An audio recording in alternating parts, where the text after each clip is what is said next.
Here's one explanation for why your brain might catastrophize or jump to worst case scenario. At some point in your past, probably early childhood, something unexpected happened, something that challenged your safety, challenged your survival, and there wasn't someone or something there to help soothe you, help make you feel safe. So this thing happened and your brain decided we always have to be prepared. We always have to be prepared for what could happen so that we can keep ourselves safe. And that was the first time that you put on your worst case scenario glasses, looking at every situation in your life, wanting to be hypervigilant and prepared for the worst. And our brain loves to find evidence for what it already believes. And so now you're going through life and you're collecting evidence that thinking about things in worst case scenario totally serves you. But what's also happening in your brain is every time that you think about worst case scenario, you are experiencing it as if it is real, just kind of keeping you in this chronic loop.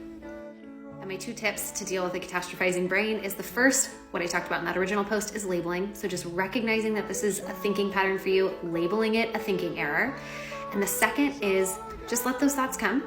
You're not gonna probably for a long time be able to change that those thoughts show up for you, but you can change how you respond. So by labeling, you create some space from you and that thought. And then how are you gonna respond to that thought? Are you gonna feed into that worst case scenario fantasy, or are you gonna take a deep breath and focus your mind elsewhere? Hopefully that was helpful. If it was, follow along. And if you want to learn more about a neuroscience approach to anxiety and depression, I share a lot of detailed education on my Instagram. So click that little icon in my bio and follow along there too.